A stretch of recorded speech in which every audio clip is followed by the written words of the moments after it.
Hi there folks, welcome back to my channel for this video with Christopher Nolan's adaptation of Homer's The Odyssey being in cinemas right now, and with there being quite a level of discourse about the movie itself, I thought that I would sit and talk about some Greek books or Greek themed books for this video.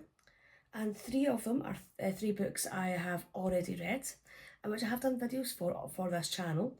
I will link in those videos in a wee card at the top of it for this video. So if you've watched this video, you can go back and watch those videos afterwards. And there are three books that I am planning to read at some point, and I will, fingers crossed, hopefully enjoy. So before I do get on to talking about these books, if you're enjoying my channel, if you're enjoying my videos, if you can click on the subscribe button, click on that notification bell, leave some likes, leave some comments, it's always really appreciated. It really does help the channel to grow and encourages YouTube to tell more people about my channel. And you can also follow me on TikTok. I do post some short form videos there when I can. So to get on to the main purpose of this video, the first book that I'm going to read is very much in relation to the Odyssey. So if you haven't read the Odyssey or you haven't watched any of the movies, essentially the Odyssey is about the main character in it, Odysseus. He lends his name to, or the title of the Odyssey is essentially based on his name, and it is him and his adventures as he tries to get back from the Trojan War, which the Greeks have just won, and get back to his kingdom, which is Ithaca, and that's where his wife Penelope and their son are still based. And essentially, we've got the Peloponnade by Margaret Atwood, essentially retelling the story of the Odyssey but from Penelope's perspective. And essentially, it's the whole plot for it is Penelope, immortalised in legend and myth as a devoted wife of the glorious Odysseus, settling and weaving and unpicking and weaving again as she waits for her husband's return. Now Penelope wanders underworld, spinning a different kind of thread, her own side of the story, a tale of lust, greed and murder. And again, it is by Margaret Atwood. I have read quite a few of her books now. I actually really enjoy her writing style.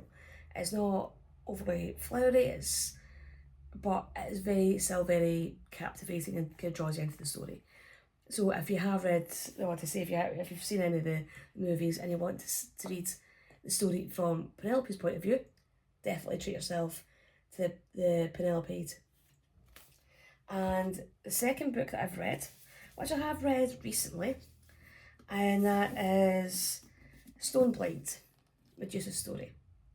So essentially it is, again, retelling the myth or the story of Medusa from her point of view and her sister's point of view. And it's very much kind of highlighting how her story is quite tragic and how she is essentially punished by Athena for something that was not her fault. And so the blurb is, Medusa is the sole mortal in a family of gods. Growing up with her Gorgon sisters, she begins to realise that she is the only one who experiences change, the only one who can be hurt. And her mortal lifespan gives her an urgency that her family will never know.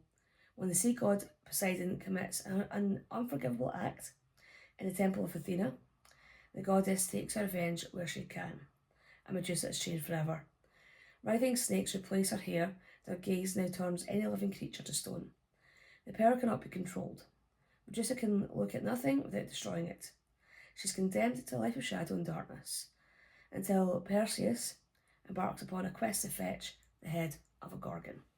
So essentially it's very much looking at the whole tragedy of Medusa's story, especially from her point of view. It's definitely worth a read. It's one that I really, really enjoyed.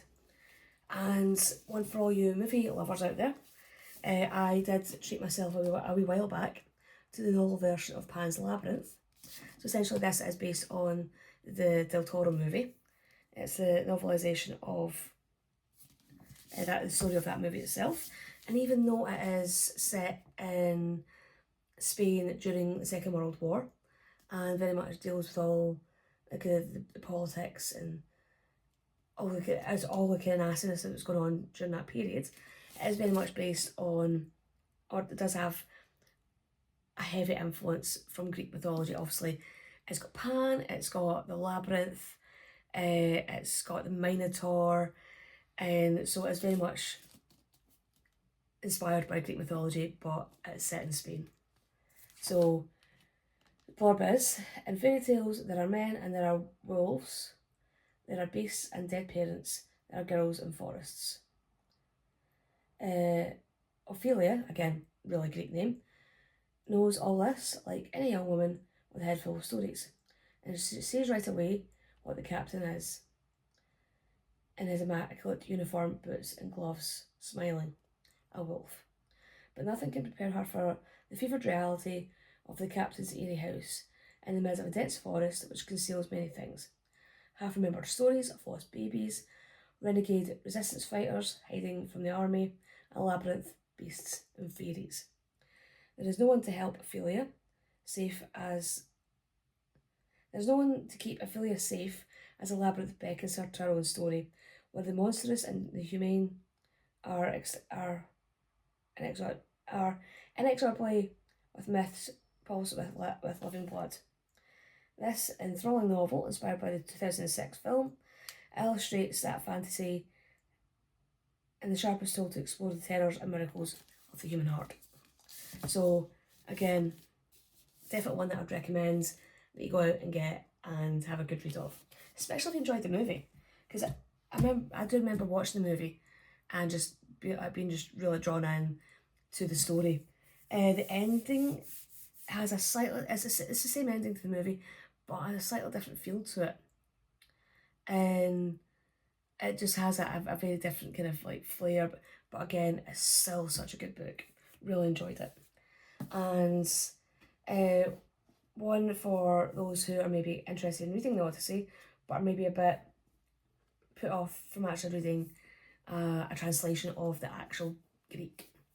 Okay, so one of these days I will get around to reading a translation and actually sitting and reading the poem, because there's no chance I'm going to be able to sit and read the Odyssey in Greek. I will have to sit and read a translation.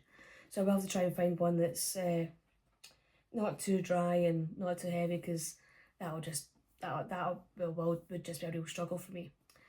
But one that I'd recommend, and this I actually just picked this up today from Waterstones, and this is Stephen Fry's interpretation of the Odyssey.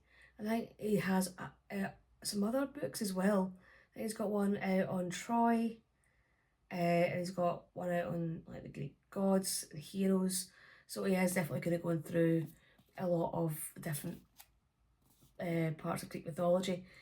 So essentially, it is the story of the Odyssey, but more in a prose form rather than poetry. So it's kind of definitely more of a modern interpretation of what took place. So maybe a good starting point for anyone who is actually thinking about reading the actual poem itself. And these are the next two books, are actually books that I was given by a good friend of mine at Christmas. And again, very much like in the realm of Greek mythology, and very much related to the kind of the Iliads and to the Odyssey as well. And this one is the Song of Achilles. I know this has been one that's been like really, really popular over the past few years. I have seen it in bookshops on quite a few occasions, and this is one of the ones that was given to me at Christmas. So again, it's Greece in the Age of Heroes. Awkward young prince, and I do apologise about my pronunciation of Greek names. Awkward young prince Patroclus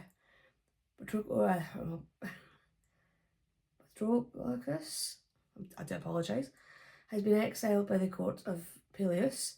Despite their differences, Peleus' golden boy Achilles befriends the Sheen prince. As they grow into young men, their bond blossoms into something deeper despite the displeasures of Achilles' mother, the sea goddess Thetis. And when word comes that Helen of Sparta has been kidnapped, Achilles must go to war in distant Troy and fulfill his destiny. Torn between love and fear of his friend, Patroclus goes with him. So, yeah, if I'm not mistaken, it's like they're definitely more than just friends, from what I can remember of the Iliad, or from what I've been told of the Iliad. But again, it's one of the books I will definitely look forward to reading and doing a video for later on. And again, I do love it when books kind of keep that artwork on the front cover fairly simple and to the point. Because again, it's like, I do find that sometimes when if they do too much on the front cover, it can be a bit kind of off-putting and a bit garish and a bit too much in your face. But another one that is again very much in relation to the Odyssey is another one by Madeline Miller, and it is Circe. And Circe does appear in the Odyssey. She is